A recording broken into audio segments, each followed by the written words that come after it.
I want to highlight the things that we have done and what we plan to enhance in the upcoming strategic plan and budget. First of all, we know that recruiting Black and Indigenous and people of color into education, we have to start by partnering with our HBCUs, our MSIs, and our tribal universities. We have done that in the past, and we are right now working on deepening that partnership and convening with them. I had the opportunity to meet with presidents of many of the HBCUs as I did my tour around the South, especially, and talk with them about what they needed, especially from us, the NEA, to help them enhance their programs. And one of the first things they said to me was, we need increased funding. And so my advocacy with the Biden administration led to them increasing their funding to HBCUs and MSIs and tribal colleges and universities so that they could build up their teacher preparation programs. We also know that we have to start early when we talk about recruitment.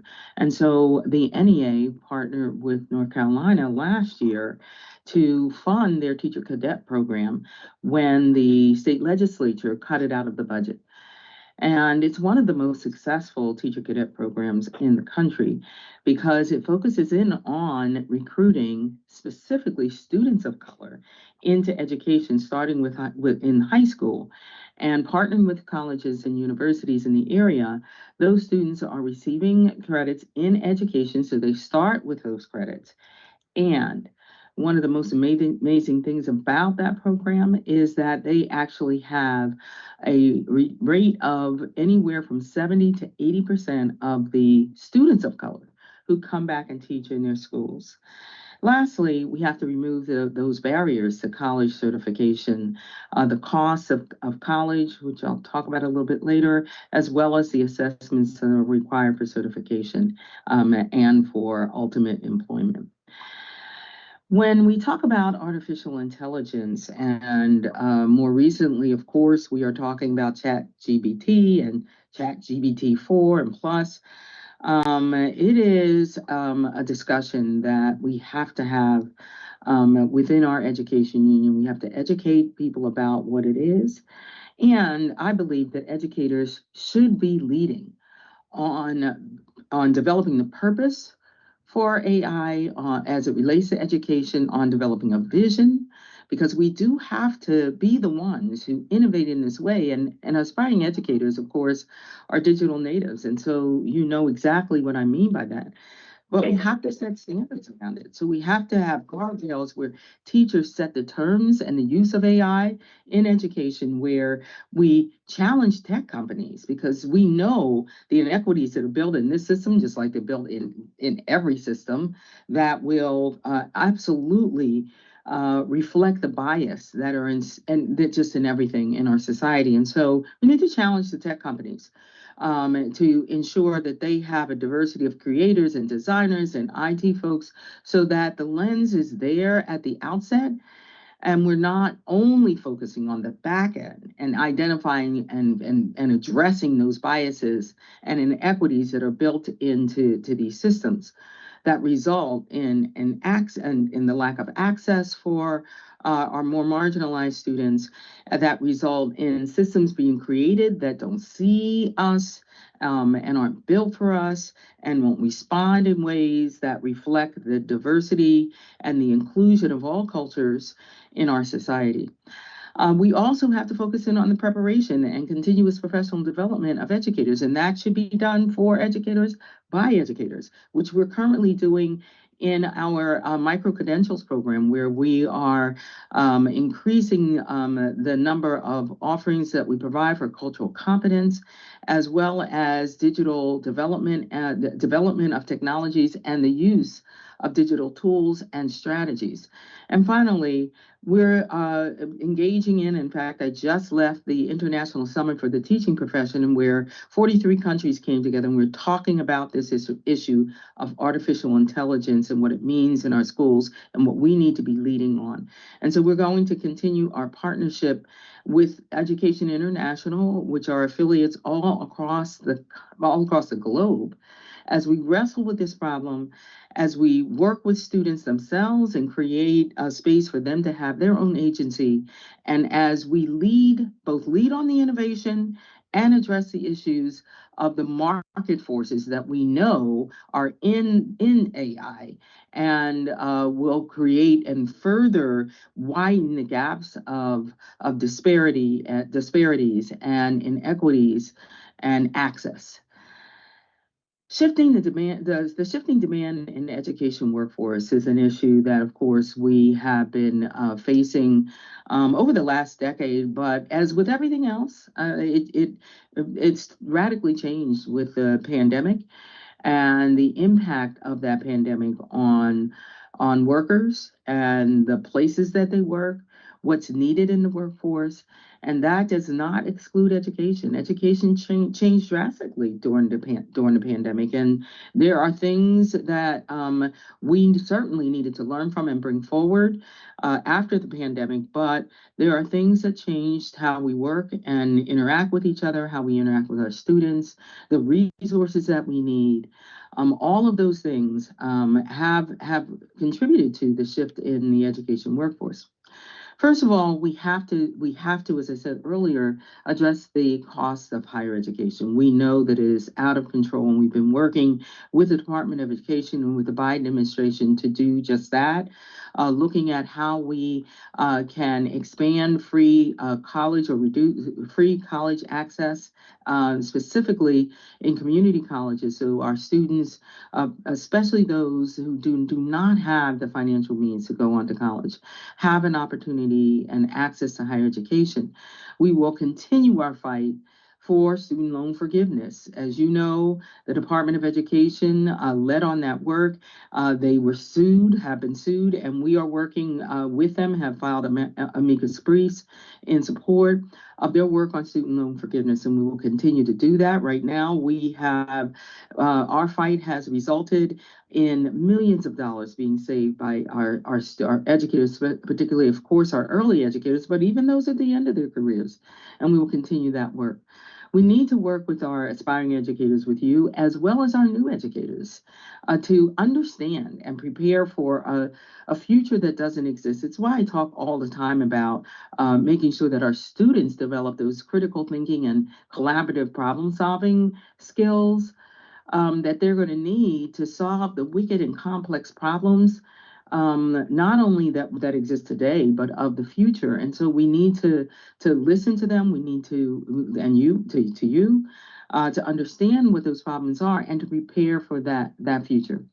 We have been talking a lot about career and technical education, and the Biden administration has again stepped up and listened to educators in addressing the reality that the change in workforce is necessarily going to have to result in changing how we prepare our students. And so we need to address the fact that career and technical education is not only something we need to invest in, but we need to demonstrate that that going into career and technical education does not preclude students going on, of course, to higher education, including making sure that they understand that they can become educators in career and technical education fields.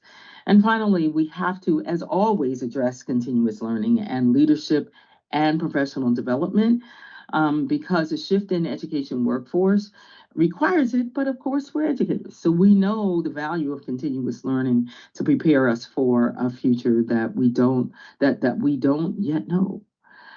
As we think about the barriers that are facing our aspiring educators, we, as you've heard me say already, are working with the Biden administration on paying teachers or aspiring educators as they are preparing to become teachers. It is something that the administration is very interested in. And in fact, it was an issue that we raised when the Department of Labor was announcing their apprenticeship program for this year. And as I talked with Secretary Walsh, one of the things I said was that, we've never expanded that apprenticeship program to include educators. And I specifically talked about our work around paying student teachers as they're preparing to become educators. And he was very intrigued by that and changed the program that they were presenting and included additional funding so that grants could be provided for apprenticeships for those college students who are preparing for careers in education. And the last thing I want to hit on, and I'm going to combine this with that last question number 5, around assessments and evaluation, because that is absolutely a barrier that all aspiring educators face. It's always been difficult, even when I was training to become a teacher and had to take the national teacher exam. Um, it's always been a challenge, but certainly with the additional assessments that our aspiring educators are required to sit for, whether it's EdTPA or other performance assessments, it is requiring not only additional time from our aspiring educators, but it also is incurring an additional expense. And we know that both that preparation for those assessments as well as the expense of those assessments disproportionately impact our students of color who are preparing to become educators. And so that has become a barrier for those students who have made that choice to follow me into educating this nation's students. And it should not be a barrier, but we know that it disproportionately impacts our BIPOC students because many of them come from communities that have already been marginalized, that have been disinvested in. Many of them come from generational poverty, which means that their parents can't help pay for college. So of course they take out more loans. They take out higher cost loans, which is something that we of course have been addressing with our student loan forgiveness program. They tend to not complete their college education in 4 or 5 years, depending on what's required by the state to actually be ready for certification. And so that's costing them more as well. And then finally, I would say that as our aspiring educators are looking at the reality of the wages that teachers make today, we've seen increases. We fought for increases, particularly in the starting salary, and we've seen some policies and changes in budgets to raise those salaries. But NEA just produced a report. We produce an annual report, our rankings and estimates report, that takes a look at the average starting salary of teachers, the average teacher salary across the country. We also take a look at the average salaries of our education support professionals, because we as teachers know the important and integral role they play in the education of our students. And we take a look at the salaries of higher education and faculty and staff in higher education. And what we found is that even though we're getting slight increases in those salaries, anyway from 2 to 3%, depending on the state, that overall, when we adjust for inflation, our teachers are now today at 10 years. In 10 years, they actually make less than they did 10 years ago. 6.4% less. And when we look at starting salaries, if we compare this year to 2023 to 2008, the starting salaries, even with the increases, our teachers who are just starting out teaching are making $5,000 less, and we know what that means. That means that they can't start their families, they can't buy houses, they can't afford to live without taking on another job. And we know that the job of teaching is already overwhelming. We try to address that overwhelm and that overload as we fight for more teachers, more support staff, more counselors and nurses, so that we can share that burden. It's one of the reasons why the NEA has invested so much money and have convinced the Biden administration to do the same in community schools, so that as our aspiring educators step into teaching, that they understand that they're going to be greeted with a shared responsibility. A shared responsibility is that when we say every student, we mean every student. We're preparing every student, but we're not doing it by ourselves. We are making the schools a hub of the community and making sure that all of the needs of that whole child are met, and that the educators, teachers are not responsible for meeting all those needs by themselves. Certainly the barriers are great, but when I think about my why did I go into teaching? That has not changed. Even though I taught science, middle school science, for over 30 years, those